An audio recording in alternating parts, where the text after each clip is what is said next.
Bom dia, turma! Saudade de vocês, mil! Mas tudo bem, olha só. Eu vou dar uma lista de exercício, né, para vocês treinarem mais ou menos os dois últimos tópicos que a gente abordou, que é a histologia vegetal e morfologia vegetal, considerando a morfologia da raiz e do caule. E aí eu vou corrigir agora todos os exercícios, então se vocês tiverem alguma dúvida, mesmo com a correção, vocês podem me procurar. E qualquer coisa espera eu responder e aí você confere o seu gabarito ou enfim, faz aí do jeito que você achar melhor, tá? Qualquer coisa também. Então vamos lá. Essa é a primeira questão da Unicamp 2020, ou seja, caiu pro vestibular desse ano. Então para vocês verem que cai isso em prova e cai bastante no PISM, tá? Vocês vivem me perguntando de PISM também, né? Então tem bastante questão do PISM que adora essa parte da botânica. Então vamos lá. Um grande incêndio consumiu uma floresta inteira e deixou apenas os troncos das árvores em pé. Algumas plantas conseguiram rebrotar e produzir uma folhagem exuberante após alguns meses. Considerando a relação entre a estrutura e a função dos tecidos vegetais, as plantas mencionadas tiveram bom desempenho logo após a queimada. Por serem dotadas de. Aí aqui tem várias possibilidades, né? Tecido esclerenquimático, isso aqui quer dizer aquela parte do esclerênquima, desenvolvido, capaz de promover alta atividade fotossintética. Aqui já estaria errado, gente, porque o esclerênquima é tudo célula morta. Não tem capacidade de fazer fotossíntese, então já estaria errado. B. Periderme pluristratificada. O que significa essa palavra aqui? Isso quer dizer que você tem várias camadas de células, umas sobre as outras, tá? Capaz de isolar termicamente os feixes vasculares. Lembra que a periderme, ela substitui a epiderme no crescimento secundário. Então poderia ser, né? Vamos ver. C. Aerênquimas. Aerênquimas vem lá do parênquima. Lembra que parênquima é um tecido que pode ter várias funções, como por exemplo o armazenamento. Então o parênquima aerífero armazena ar. Aí tem capazes de promover a difusão interna de gases e o metabolismo de raízes. E D, epiderme foliar espessa, com cutícula rica em células, capazes de reduzir a temperatura da planta. Qual que vocês acham que seria mais correta? Seria a letra B. Porque, olha só, quando a gente fala de plantas que elas são super resistentes ao fogo, elas vão ter essa periderme, que é o suber, felogênio e feloderme, bem desenvolvida. Então, você vai ter várias camadas de células que vão ajudar a isolar termicamente, ou seja, para que aquele calor, né, do incêndio ou do fogo, o que for lá, para que aquele calor não chegue até o tecido vascular. Então, seria a letra D aqui, ó, capaz de isolar termicamente os feixes vasculares. Lembra que os feixes vasculares podem ser xilema ou floema, tá? Então, olha essa questão da UFJF, do PISM. O caule das plantas apresenta um meristema apical ou gema apical. A partir dos meristemas apicais formam-se os meristemas primários, que são a protoderme, o meristema fundamental e o procâmbio. Os tecidos derivados desses meristemas são chamados tecidos primários. Sobre os tecidos primários das angiospermas, assinale a alternativa correta. Na epiderme, diferenciam-se estruturas como os estômatos, que controlam a transpiração e as trocas gasosas entre a planta e o ambiente. Lembra que a gente falou da função do estômato? Mas a gente vai até falar disso de novo quando falar de transpiração vegetal. Os estômatos são células que estão presentes na epiderme, são as únicas células que têm clorofila e cloroplastos, porque todas as outras células que formam a epiderme, elas são aclorofiladas. Os estômatos, eles parecem dois feijãozinhos que podem abrir ou fechar. E aí ajuda nessa troca de gases e também na transpiração. Então, já estaria certa a letra A, tá? Mas eu vou ler as outras aqui, só pra gente ver o que estaria errado. Então, vou marcar aqui, essa tá certa.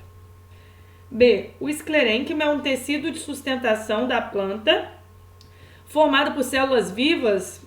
Esclerênquima é células mortas. E aqui tá geralmente alongadas, ricas em celulose. Não, a célula morta, ela tá impregnada com lignina, então não. C. O colênquima é um tecido de sustentação da planta, tudo bem. Formado por células mortas? Não, né? Aqui a definição é o contrário, tá vendo? Formado por células mortas, com parede espessada em função principalmente do depósito de lignina. Se você trocasse o colênquima por esclerênquima aqui e colocasse o colênquima aqui em cima, estaria a definição correta. Então tá errado. Floema é um tecido que transporta seiva bruta. Errada, né? Floema é um tecido que transporta seiva elaborada. Seiva bruta é o xilema. Então, água e sais minerais é o xilema. E quando a gente fala uma seiva rica em substâncias orgânicas é o floema. Então, a mesma coisa. Se você pegasse o xilema e colocasse aqui na letra D e o floema na letra E, você ia achar a definição.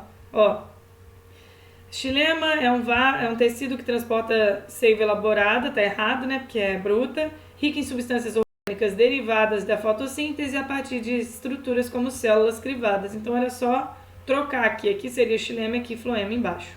Ok? Então vamos para 3. O enxerto é a união do tecido de duas plantas diferentes e pode ser feito de várias maneiras. Uma das finalidades é quando o solo tem patógenos e só o porta-enxerto, que é a planta que vai dar suporte, fornecendo água e nutrientes, resiste às pragas. Então, a planta de baixo, tá?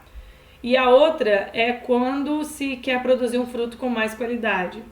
A principal vantagem desse método é que o porta-enxerto permite cultivos em regiões onde, em condições normais, não aconteceriam, seja por condições climáticas ou seja pela presença de pragas. Aí aqui tem uma imagem mostrando, né? Pegaram uma planta aqui, fizeram um cortezinho, colocaram em outra, aí fecharam isso aqui. Você vai ver que isso aqui vai funcionar como uma só depois, né? Porta-enxerto é essa parte aqui de baixo, que recebeu a outra planta. Assinale a alternativa que apresenta corretamente os principais tecidos vegetais que serão unidos pela técnica descrita nos textos, seguidos de suas respectivas funções. Aí você vê aqui o nome, ó. Vasos lenhosos, transporte de seiva elaborada. Já está errado, porque vaso lenhoso é do xilema, vasos liberianos é do floema. Então, aqui teriam que ser vasos liberianos, transporte de seiva elaborada. Então, já está errado, porque ó, aqui tem vasos liberianos, transporte de seiva bruta. O transporte de seiva bruta é feita pelos vasos lenhosos, então já está errado. B, xilema, transporte de seiva bruta, floema, transporte de seiva elaborada. Tá certo, tá? Ó, C, xilema, transporte de seiva elaborada, já está errado. Parênquima, transporte de seiva bruta, pelo amor de Deus, o parênquima não transporta nada. Epiderme, transporte de seiva elaborada, não, né? E vasos lenhosos, sustentação e armazenamento, e liberianos, defesa contra patógenos, de jeito nenhum. Então, letra B, que seria a certa da número 3. Aí, vamos lá.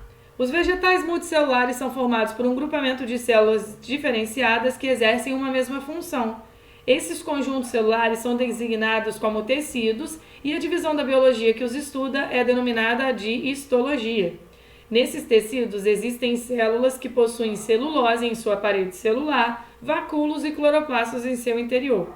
Assinale a alternativa que apresenta o tecido vegetal formado por células mortas, alongadas e de parede celular lignificada.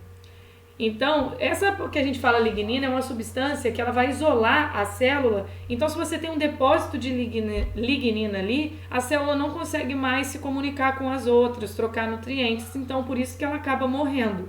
Floema são células vivas. Colênquima são células vivas e meristema mais ainda, né? Que é tipo as células tronco estão aqui no meristema. Então, seria 4, letra A, xilema. Xilema é formado por células mortas que foram impregnadas com lignina e elas são alongadinhas, tá? Agora 5. Durante uma aula de botânica, a fim de destacar a importância de vários produtos de origem vegetal, um professor de biologia ressaltou que do caule tuberoso da batata retiram-se vários produtos importantes para a alimentação, ricos principalmente em amido. Dos caules de árvores como mogno, cedro, peroba, jacarandá, pinho, imbuia, ipê, etc., retira-se uma grande variedade de madeiras. Do caule do sobreiro é extraída a grossa camada externa, conhecida como cortiça. Do caule da coroa de Cristo pode ser extraído o látex, o qual apresenta potencial efeito moluscicida. Isso é muito maneiro, tá? Vocês já pegaram uma coroa de Cristo, já viram? É aquela que tem uma florzinha meio vermelhinha e aí o caule dela é cheio de espinho E aí, quando você quebra um dos espinhos, sai essa substância branca, o látex, né? Nossa, eu lembro que tinha na entrada do meu colégio. A gente, coitado, ficava lá o tempo todo quebrando aqueles espinhos das plantas. Ô dó. Aí tá, os produtos acima mencionados pelo professor e destacados no texto, amido, madeiras, cortiça e látex, estão associados a diferentes tipos de tecidos vegetais, respectivamente. Quais são esses tecidos? Vamos lá. Amido, eu acho que daí é o mais fácil da gente saber, né? O amido, lembra que existe um tecido de armazenamento de amido? Então, você já sabe que esse tecido é o parênquima. Então, como falou respectivamente, presta muita atenção. É na ordem. Eu quero saber primeiro o do amido, depois de madeira e tal. Então, você já retirava a letra A, B e a C. Você ficava entre a D e a E, né? Aí, parênquima de reserva, tudo bem. Madeira, gente, a madeira, quando eu falo da madeira, a madeira, ela é feita principalmente por vasos lenhosos. Então, assim, aqueles vasos lenhosos que não estão sendo mais utilizados. Então, a madeira, ela é feita principalmente pelo xilema, o crescimento secundário do xilema. Então, seria vasos lenhosos aqui. Então, a gente já sabe que a letra E, mas vamos terminar de ler. Cortiça. A cortiça ela é feita de suber. Suber ou cortiça é a mesma coisa. Então, tecido suberoso. E látex é um tecido secretor. Se produzir uma substânciazinha, na epiderme você tem também a possibilidade, né, de ter alguma produção de algo para mandar para fora, seja para queimar, seja defesa, seja néctar, tá? Então, é um tecido secretor. Então, 5, letra E. 6. Considere o quadro a seguir em que os algarismos romanos, de 1 a 4, representam os principais tecidos e os algarismos arábicos, de 1 a 4, indicam algumas características e a constituição e as funções desses tecidos. Aí tem colênquima, formado por células vivas, cuja função geral é o preenchimento de espaços internos da planta. Esclerênquima, constituído por células com grande capacidade de divisão e que descendem diretamente de células embrionárias. Parênquima, é um tecido de sustentação constituído por células vivas dotadas de paredes com reforços extras de celulose. Meristema primário, constituído por células mortas, tem paredes impregnadas de lignina e sua função é a sustentação esquelética do corpo da planta. Então aqui ele só colocou os tecidos e algumas funções. Essa questão está pedindo o quê? Assinale a alternativa que associa corretamente esses tecidos vegetais com suas respectivas funções. Então vamos lá. Meristema primário, de todas essas definições aqui, qual que se encaixa do meristema primário? Com certeza é qual? Constituído com células com grande capacidade de divisão e que descendem diretamente de células embrionárias, tá? Então, você já sabe, o 4 é 2. Sabendo disso, você tiraria a letra B. Aí, vamos lá. Parênquima, como é que seria do parênquima? Formado por células vivas, cuja função geral é o preenchimento de espaços internos da planta. Lembra que parênquima é parênquima de reserva, né? Parênquima, a função basicamente dele é preencher espaços. Soneira. Agora, colênquima e esclerênquima, a diferença entre eles é que colênquima são células vivas e esclerênquima células mortas. Então, você veria que o colênquima é um tecido de sustentação constituído por células vivas, que tem reforço extra de celulose, e o esclerênquima, constituído por células mortas, tem paredes impregnadas de lignina e sua função é sustentação esquelética do corpo da planta. Ok? Então, seria aqui, letra C. Agora, 7. As plantas são organismos cobertos por um tecido superficial denominado epiderme vegetal.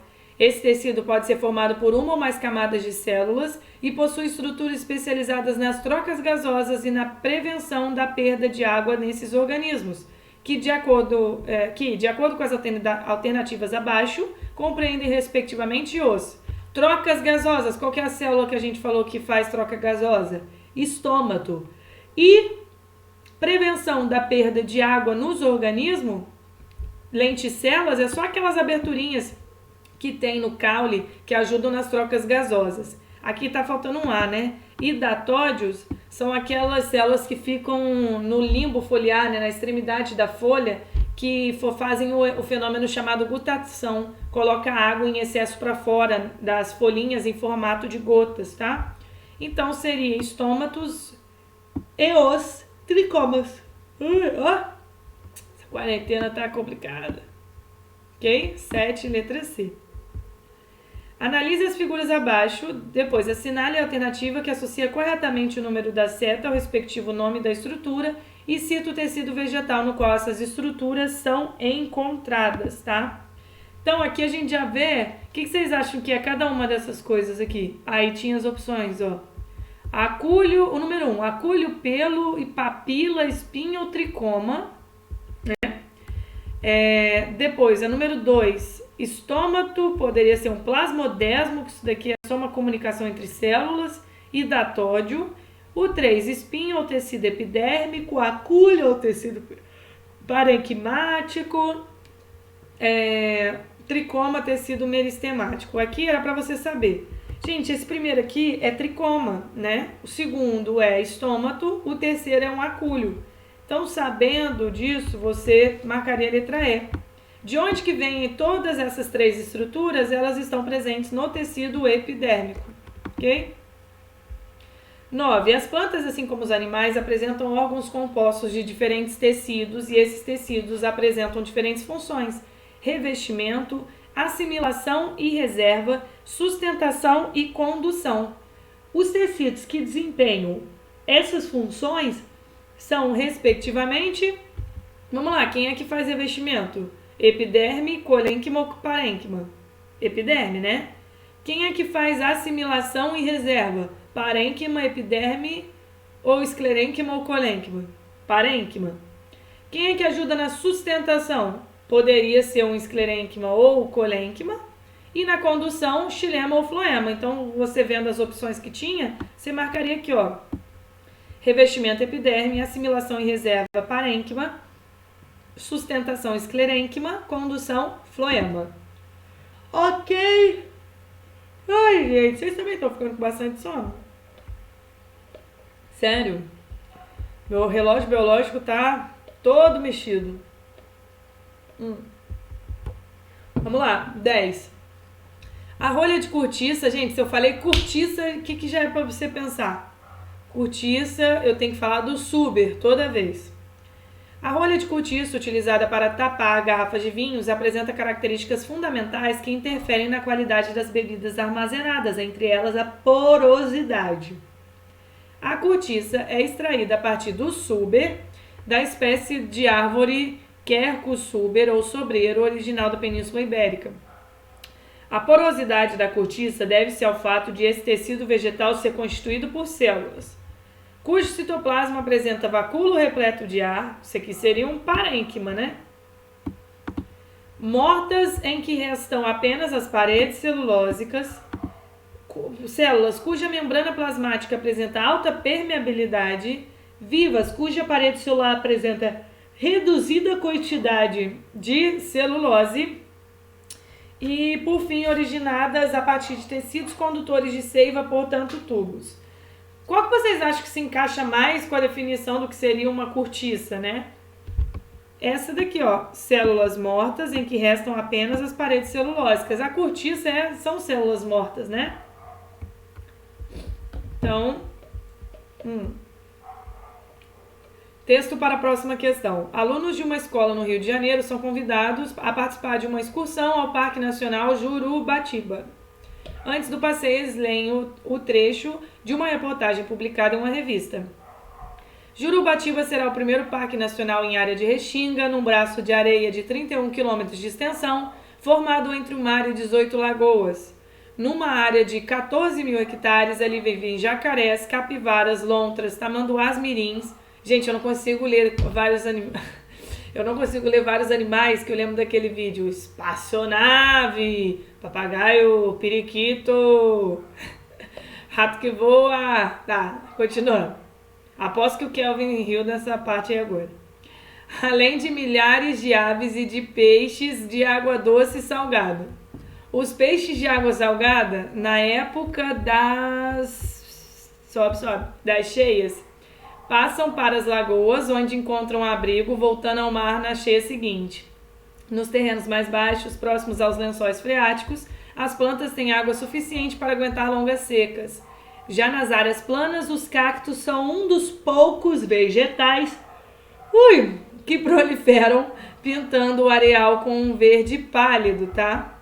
Aí tem a questão do Enem, que é bem antiguinha essa daqui, mas isso cai bastante, tá? Vocês não eram nem nascidos. Ó, que tristeza pensar nisso. Ó, depois de ler o texto, os alunos podem supor que em Jurubatiba os vegetais que sobrevivem nas áreas planas têm características tais como quantidade considerável de folhas para aumentar a área de contato com a umidade do ar nos dias chuvosos, redução na velocidade de fotossíntese e realização ininterrupta desse processo durante 24 horas, gente, já estaria muito errado. A fotossíntese tem fase clara e fase escura. Não tem como a planta fazer fotossíntese se não tiver luz, ela tá na fase escura dela. Mas assim, não é que não pare, ela faz fotossíntese durante o tempo inteiro. Mas nessa questão fica meio confuso, porque a planta precisa de luz para fazer fotossíntese, tá? Então, assim, se é 24 horas ininterrupta o tempo todo, isso daí fica meio ambíguo, né? Enfim. Caules e folhas cobertos por espessas cutículas que impedem o ressecamento e a consequente perda de água. Redução do calibre dos vasos que conduzem a água e os sais minerais da raiz aos centros produtores do vegetal para evitar perdas. Coitada da planta, né? Tadinha, vai sofrer. Crescimento sobre a copa de árvores frondosas que impede o ressecamento e consequente perda de água. Qual desses aqui vocês acham que é o mais viável? Uma área plana que vai bater sol pra caramba, vai ter muita insolação. Seria essa daqui, ó. Caules e folhas cobertos por espessas cutículas que impedem o ressecamento e, consequentemente, a perda de água. E, para vocês terem uma ideia, os cactos também têm a variação que as folhas são transformadas em espinhos para diminuir a superfície de contato com o sol, tá? E porque quanto maior a área de contato de uma folha, mais perda de água ela vai ter por transpiração também. Então, seria a letra C. 12. Toda vez que vocês virem Enem PPL, é para locais privados de liberdade. E eu gosto de colocar essas questões assim também, porque às vezes uma questão que caiu no PPL em um ano, eles repetem, tipo, ela meio parecida, sabe? No ano seguinte. O manguezal é um dos mais ricos ambientes do planeta. Possui uma grande concentração de vida, sustentada por nutrientes trazidos dos rios e das folhas que caem das árvores. Por causa da quantidade de sedimentos, eu acho que eu tô com acento em cima da minha cara, né? Sei lá. Por causa da quantidade de sedimentos, restos de plantas e outros organismos misturados à água salgada, o solo dos manguezais tem aparência de lama, mas dele resulta uma floresta exuberante capaz de sobreviver naquele solo lodoso e salgado. Para viver em ambiente tão peculiar, as plantas dos manguezais, que tipo de adaptação, vocês lembram? De raiz ou qualquer coisa que ela tem que ter? Ela tem que ter folha substituída por espinho? Para evitar a perda de água para o ambiente? Não. Num local de mangue tem bastante água, tem chuva, né? Então não tem por que evitar a perda de água desse jeito. A umidade é alta. Folhas grossas que caem em períodos frios, a fim de reduzir a atividade metabólica? Não, né? Caules modificados que armazenam água a fim de suprir as plantas no período de seca? Isso daqui seria mais para plantas suculentas, para cacto também. Raízes desenvolvidas que penetram profundamente no solo em busca de água? Não, gente, tem água ali ao redor, não precisa nem afundar tanto assim. Mas seria a letra E, ó. Raízes respiratórias ou pneumatóforos que afloram do solo e absorvem o oxigênio diretamente do ar. Essas raízes respiratórias são aquelas que elas crescem para cima, porque esse solo ele é muito pobre em oxigênio. Então, para ajudar nas trocas dessa planta, as raízes elas crescem assim para cima, elas têm uma aberturinha lá na ponta e elas pegam o oxigênio do ar e fazem as trocas gasosas, tá?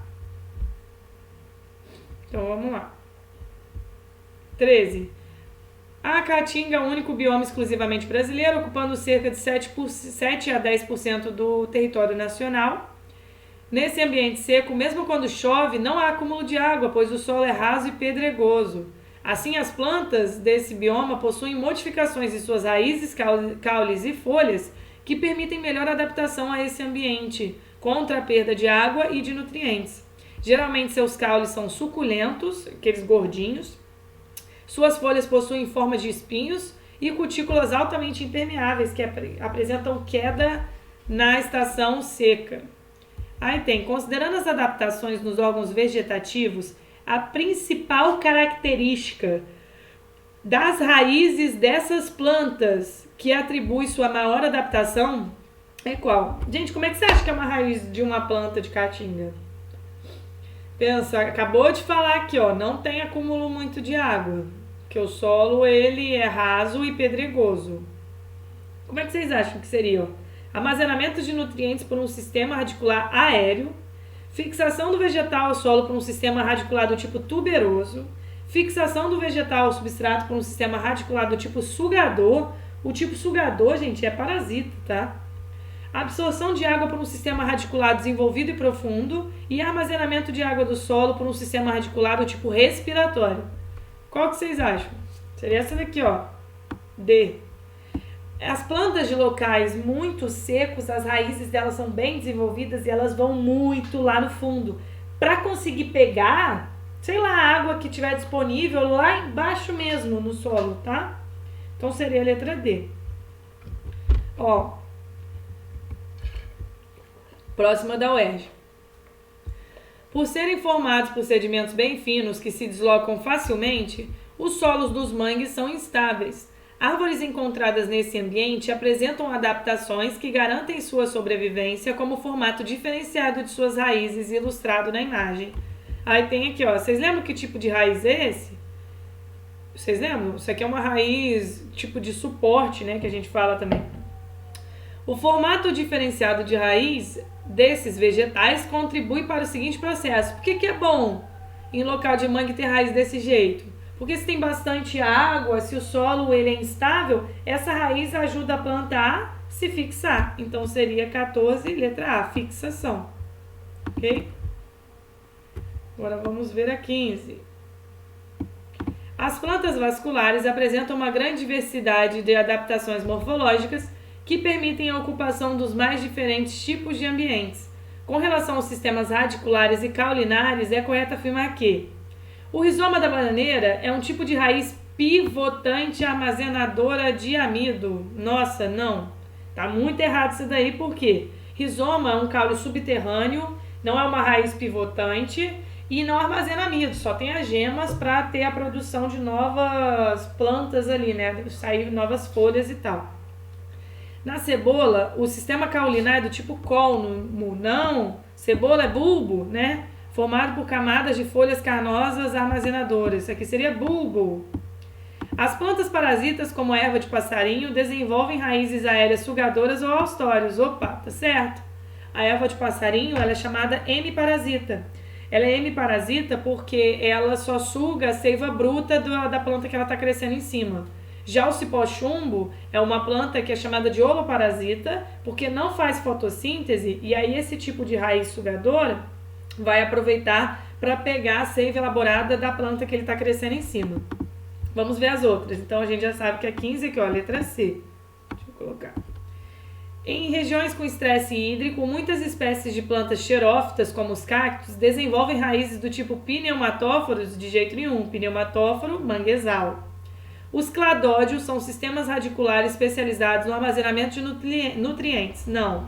Cladódio é um tipo de caule que cactos podem ter e são caules que fazem fotossíntese, até porque os cactos, as folhas foram modificadas em espinhos, então elas ficam super pequenininhas, então não tem como fazer fotossíntese por lá. Os cladódios, eles são especializados em fotossíntese e pode ser armazenamento de água também. Então não. 16. O coqueiro Cocos nucifera é uma das espécies de palmeira com maior distribuição na zona tropical, por causa de sua pouca exigência nutricional e de sua facilidade em se dispersar pelos mares e ter um sistema de sustentação resistente aos fortes ventos e ao solo arenoso do litoral. O seu caule apresenta nós e entrenós bem visíveis, mas com folhas apenas no ápice. Putz, aí eu já estou dando a definição. Que tipo de caule é esse? haste, bulbo, colme, estipe ou tubérculo. Estipe, né? Lembra que bulbo seria cebola, haste é aquele bem fininho, molinho que sacode, colmo seria da cana-de-açúcar e do bambu, tubérculo, quando eu falo, por exemplo, da batata inglesa, tá? 17. Fornecer suporte às folhas e transporte de seiva bruta e elaborada são as principais funções dos caules. Assinale as proposições em relação à informação. Aqui tá falando de cada uma delas, vamos ver. O caule do tipo volúvel é um caule aéreo, ereto, lenhoso, a exemplo do chuchu, da uva, chuchu e feijão. Vamos pensar. O caule do tipo colmo é um tipo de caule lenhoso e rastejante, será que está certo? No qual são nitidamente observadas regiões de nó aqui está entre nó, tá? Tinha que ser. A exemplo, o palmito e o coqueiro, tem colmo. 3. O caule do tipo rizoma é um caule subterrâneo com desenvolvimento perpendicular à superfície. A exemplo, batata inglesa, cenoura e aipim. Será? O caule do tipo bulbo é um caule subterrâneo de tamanho reduzido e formado por folhas modificadas. A exemplo, cebola e alho. Acredito que aqui esteja certo, hein? 5. O caule do tipo estipe é um caule com muitos galhos e lenhosos, por exemplo, a laranja e o coqueiro. Laranjeira não é estipe não, hein? Tá? Então, vamos lá. Assinar a alternativa correta. Na afirmativa 4, a descrição do caule está correta, assim como os exemplos desse tipo de caule. Vamos ver aqui, ó, a 4, qual que era mesmo? O do bulbo, o tipo de caule é bulbo, subterrâneo, tamanho reduzido, cebola e alho. Tá certo, então a gente já tem a nossa resposta, mas vamos ver as outras, né? Seria essa daqui. Letra A. Na afirmativa 1, a descrição do caule está correta, assim como exemplos. Nem a do caule tá correta, porque volúvel não é lenhoso, e nem os exemplos, tá? C. Na afirmativa 2, a descrição do caule está correta, porém os exemplos são de outro tipo. 2. O caule do tipo colmo é um tipo de caule lenhoso e rastejante, então a descrição não está certa. E nem os exemplos todos estão certos, porque coqueiro não é colmo também, tá? Nem palmito. Na afirmativa 3, a descrição do caule está correta, assim como os exemplos. 3. Caule do tipo rizoma é um caule subterrâneo com desenvolvimento perpendicular. Na definição tudo bem, mas quando fala assim, ó, a exemplo, batata inglesa, cenoura e aipim, de jeito nenhum, tá? Rizoma seria samambaia, seria bananeira. E na afirmativa 5, a descrição está certa, porém os exemplos não. O caule do tipo estipe é um caule com muitos galhos e lenhoso. Não, o estipe não tem galhos, o estipe tem um tufo de folhas lá em cima. E o exemplo também está errado, tá? Laranjeira não tem como ser estipe. Então seria a letra A mesmo. 18. Cactos são plantas adaptadas a climas secos. Eles têm uma aparência bem característica devido ao caule verde e grande quantidade de espinhos. Porque a transformação de folhas em espinhos é uma adaptação a ambientes secos, a gente já falou aqui. Mas por que é uma adaptação? Porque se você reduz a superfície de contato da folha com o ambiente, ela vai perder menos água por transpiração. Então, por isso que é uma transformação. É uma adaptação, né? Ambientes secos. Por que o caule do cacto é verde? A gente acabou de falar ali em cima, né? Porque o caule é modificado, chamado de cladódio, e como as folhas são modificadas em espinhos, o caule ele vai ser o responsável por fazer fotossíntese, então por isso que ele é verdinho. 19. Considerando as raízes das angiospermas, assinale a opção que apresenta corretamente os tipos de raiz correspondentes às seguintes descrições. Atua como órgão de reserva de alimento, que nas plantas se forma na forma de amido. Então, você tem que pensar numa raiz gordinha aqui, né? Seu eixo principal é subterrâneo e profundo, possuindo ramificações que garantem a fixação da planta no solo. Então, ó, ramificações. Comum em plantas aéreas, busca envolver a planta hospedeira, comprometendo a circulação de seiva. E 4, os ramos radiculares são fundidos ao caule. Isso aqui é importante, ó, fundidos, quer dizer, juntos, tá? Ao caule e são importantes na fixação. Então, de todas essas opções aqui, a gente vê ó, aqui, ó, órgão de reserva, o tipo de raiz é chamada tuberosa, então você ficava entre a A e a D. Seu eixo principal é subterrâneo e profundo, possuindo ramificações, que garante a fixação. Aqui está falando a mesma coisa, axial ou pivotante é a mesma coisa. Então ainda ficamos em dúvida. 3. Comum em plantas aéreas, busca envolver a planta hospedeira comprometendo a circulação da seiva. Isso quer dizer que a raiz vai fazendo isso daqui, ó, com o hospedeiro. Então seria uma estrangulante, ok? Então a gente já sabe que é a letra A. E 4. Ramos radiculares estão fundidos ao caule, então é a tabular, ok? 20. Caules e folhas podem sofrer modificações para a realização de diferentes funções na planta. Considerando a videira, Vitis sp, as estruturas utilizadas como suporte são folhas, caules, gavinhas ou cladófilos, ou estolões. Gente, se eu tô falando de videira, eu tô falando da uva. A uva tem tipo um cachinho. Então, a correta seria isso daqui, ó. Caules, gavinhas, tá? Porque as gavinhas podem ser modificações de folhas também. Mas no caso da videira, é o próprio caule que vai se prender num suporte. E o caule ele é modificado formando gavinhas, que são aqueles que parecem cachinhos. Ok? 21. Assinale a alternativa que contém somente raízes utilizadas na alimentação. Gente, essa questão é boa porque você tem que saber o que é raiz, o que é caule, né? Enfim. Ó, mandioca, rabanete, cenoura e beterraba. Talvez, né? Rabanete, cebola, batata inglesa. Batata inglesa é caule. Alcachofra, se eu não me engano, alcachofra. Agora me pegou. Alcachofra. Se eu não me engano, alcachofra é uma flor. Mas eu vou confirmar isso. Confirma. Batata inglesa, então a gente já sabe que tá errado. D, batata inglesa, a gente já sabe que tá errado. Aí tá falando cebola, mandioca, beterraba e inhame, tá? Também tá errado. O que estaria certo seria essa daqui, ó, letra A. Mandioca, rabanete, cenoura e beterraba são raízes, tá? A cebola, lembra que é um tipo de caule. A gente fala que é o do bulbo, não é raiz. Então, por isso que seria a letra A aqui. 22. O cipó-chumbo é um vegetal que não possui raízes, nem folhas, nem clorofila. Apresenta estruturas especiais que penetram na planta hospedeira para retirar as substâncias que necessita para viver. Por sua forma de vida, o cipó-chumbo é considerado um holoparasita. Uma planta, a erva de passarinho, é considerada uma hemiparasita e, embora retire das plantas hospedeiras água e sais minerais, possui folhas e clorofila. Considerando essas informações, responda: A. Pelo fato do cipó-chumbo ser holoparasita, que tipo de nutriente ele retira da planta hospedeira para a sua sobrevivência?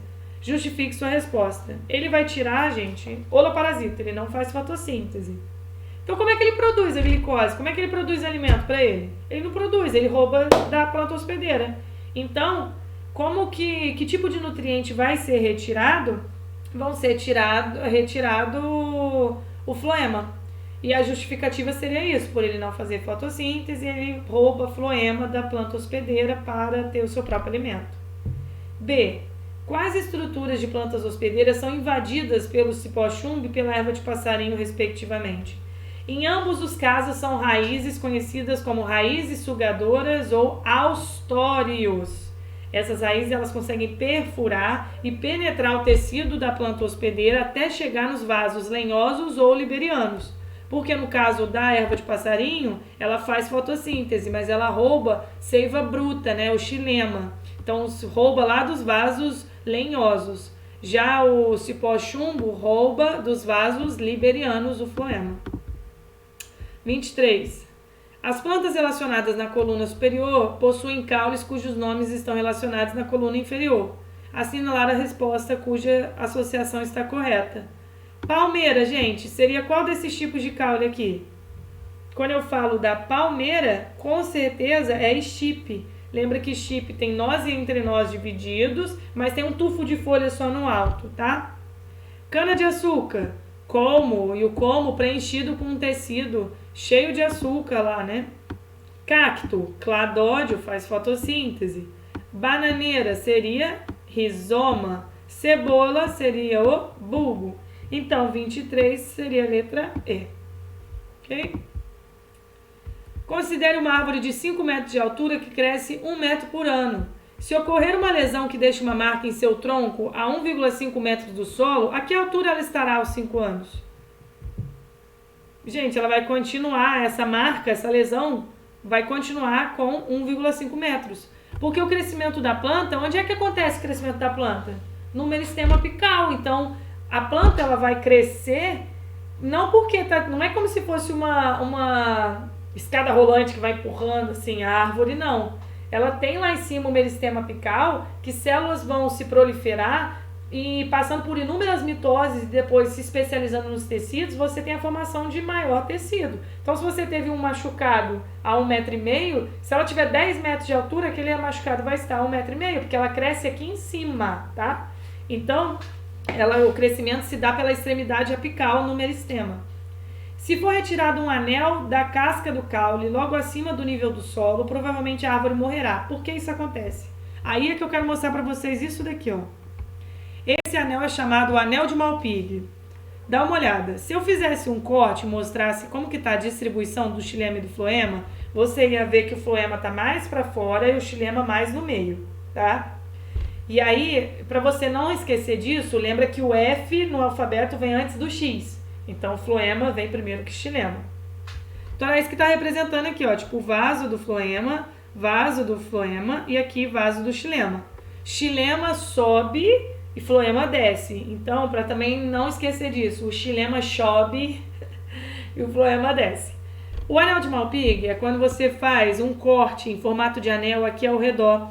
Você tira a casca, mas você vai estar causando a morte dessa planta, porque olha o que acontece. Se você tirou um anel, você tirou somente o floema que passava nessa parte aqui. O xilema ainda continua. Então, a água e sais minerais continuam subindo. Mas, pô, o floema não traz os produtos da fotossíntese, glicose, né, as substâncias orgânicas? Elas conseguem passar aqui para baixo para as raízes? Não. Primeira coisa que vai acontecer aqui, vai ter um acúmulo de açúcar, essa parte fica gordinha, tanto que aqui na imagem dá para ver que ela tá gordinha. E aí a planta vai morrer, porque se não tem como chegar açúcar aqui embaixo na planta, as raízes morrem. Só que existe uma situação que você pode fazer um anel de Malpighi em um ramo só, em um galho. Então pensa, o xilema continua passando e o floema que foi produzido nesse ramo, ele só não consegue passar, ele fica aqui preso. A árvore inteira vai morrer? Não, porque as raízes, o resto da planta, ainda tem várias outras partes produtoras de floema e que eles vão conseguir descer tranquilamente.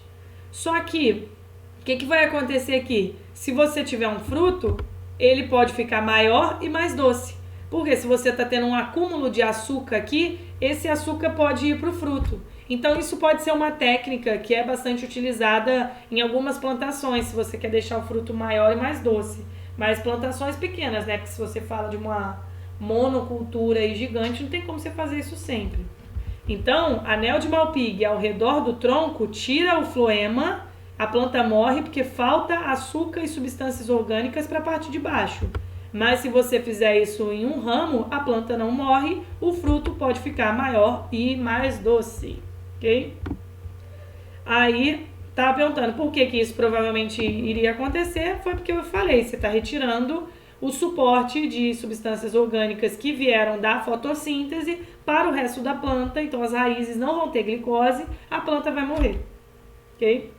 E 25, qual é a diferença observada nas raízes de plantas monocotiledôneas para dicotiledôneas? Lembra aqui, ó, a gente tinha falado disso bem no começo, aqui ó, da raiz. Raízes de monocotiledôneas são do tipo fasciculadas, você não tem uma raiz principal, você tem ramificação, tá? Ela ajuda bastante a fixar. E as raízes axiais ou pivotantes, você tem uma raiz principal profunda e várias raízes secundárias saindo dessa principal. Ok? Então, gente, hoje a aula é só mesmo sobre a resolução de exercícios. Aqui embaixo vocês vão ver que tem o gabarito comentado, mas vocês podem me procurar também se tiverem dúvidas sobre qualquer coisa. Na próxima aula a gente já continua falando de morfologia vegetal, mas aí a gente vai falar de adaptações de folhas, né, como que a gente fala, de flores e frutos também. Então, até mais. Um beijo.